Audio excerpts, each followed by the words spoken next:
Io credo nel destino. A volte il destino è in grado di farti capitare nella vita delle cose allucinanti. Proprio in questi giorni, oggi si sta svolgendo in Croazia questo torneo Rapid e Blitz e guarda caso al primo turno fra tutti i giocatori che accoppiamento c'è fuori? Carlsen contro Nepo. Si ritrovano ancora davanti alla scacchiera nonostante abbiamo annunciato anche nel video di l'altro ieri che il match non ci sarà tra Carlsen e Nepo. Quindi andiamo a vedere com'è andata questa partita. Entrambi i giocatori hanno 25 minuti a testa, Carlsen con bianco, Nepo con il nero. Andiamo a vedere.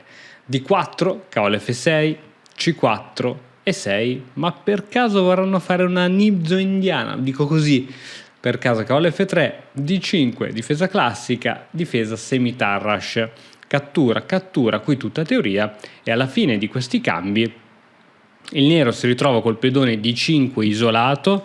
Ricordo che il pedone isolato è un pedone che sulle colonne adiacenti non ha un pedone amico per essere supportato, e quindi da qui le idee sono quelle di iniziare a far pressione su questo pedone ed eventualmente di eliminare i difensori di questo pedone. Quindi il cavallo un difensore, possibile piano di gioco è eliminarlo.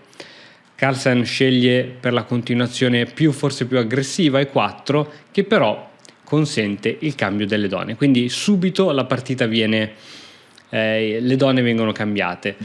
Ti dico già che sto analizzando con chess.com e la partita è durata 39 mosse, quindi non proprio pochissime, ed entrambi hanno fatto 99 punto qualcosa di precisione, cioè qui non c'erano due esseri umani che giocavano ma due robot.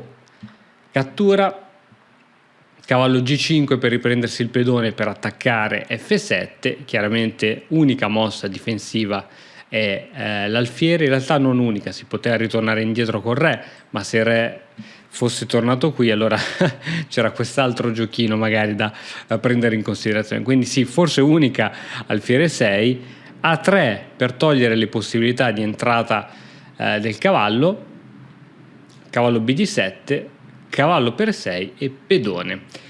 Andiamo un attimino a contare i pedoni. Il pedone del bianco sono 1, 2, 3, 4, 5, i pedoni del nero 1, 2, 3, 4, 5, 6. Ah, il nero ha un pedone in più, sì, perché il bianco deve ancora riprendersi questo pedone.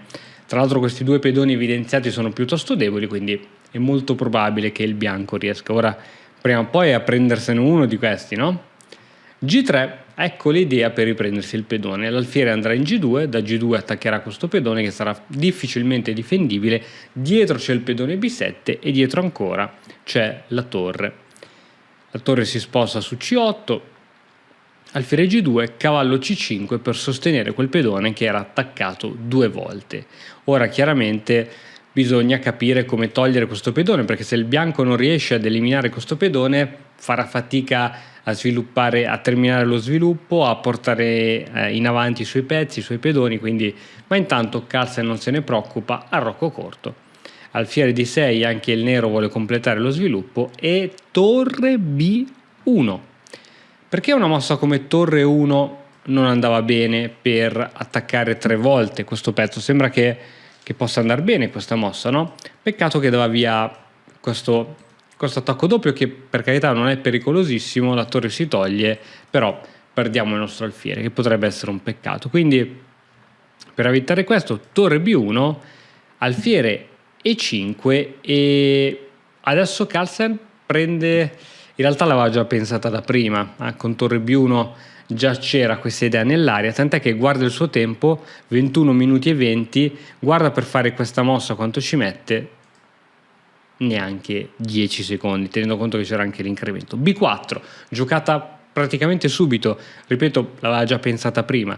B4 è una mossa molto coraggiosa, perché se ora il bianco non prende controgioco con B4, chiaramente attacca il suo cavallo, ma posso perdere anche il mio di cavallo, è difficile ora gestire la posizione. Qui il computer dice che la mossa migliore per il bianco è alfiere D2, ma ci vuole coraggio giocarlo. Questo alfiere qui che intralcia un pochettino le operazioni lungo la colonna D, questo alfiere può essere facilmente attaccabile, insomma ci vuole coraggio. Carlsen ha ritenuto più valido il controgioco, piuttosto che ritrovarsi a giocare passivo, controgioco.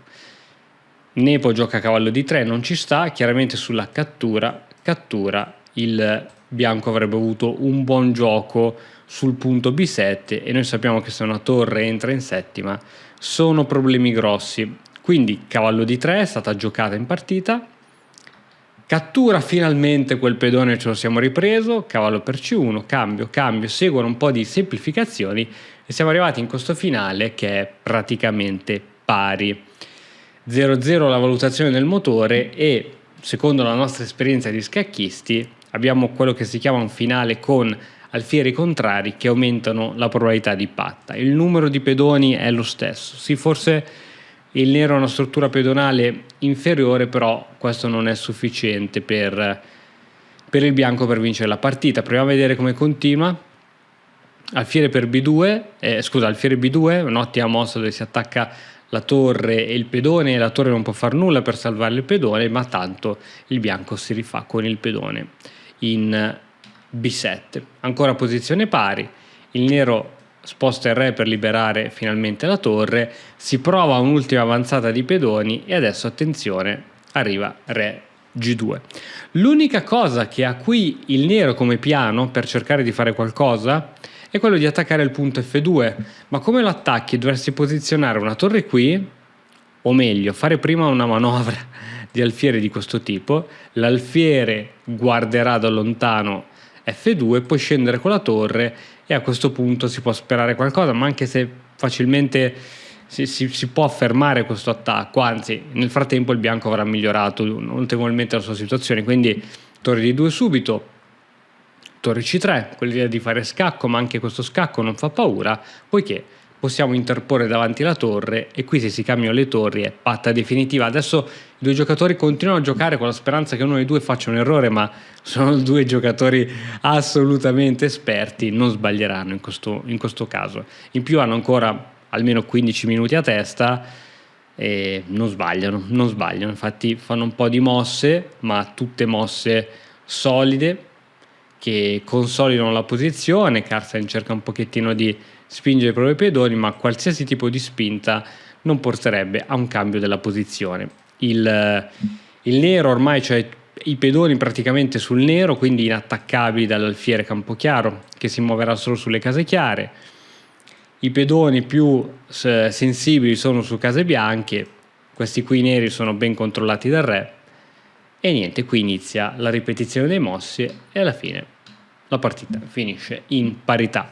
Niente grandi colpi di scena, niente super sacrificio, è stata una partita piuttosto tranquilla, una partita anche un po' tipica se vogliamo di queste partite non a tempo lungo, quindi dove i giocatori magari non si assumono grandi rischi, preferiscono giocare tranquillamente in modo solido, anche perché non hanno il tempo per calcolare magari tutte le varianti, anche quelle più complesse. Quindi partita che è finita in parità, i tifosi di Nepo sono arrabbiati per questo risultato, i tifosi di Carlsen anche, perché diceva no, ma Carlsen non gioca perché ha paura di perdere, oppure Carlsen non gioca perché sottovaluta troppo Nepo e non lo ritiene all'altezza. Quindi questa patta ha messo forse un po' d'accordo tutte le varie tifoserie. Vedremo come continuerà questo torneo, ma il fatto che il campione del mondo sia già subito attivo è un buon sintomo per noi. Ci vediamo alla prossima.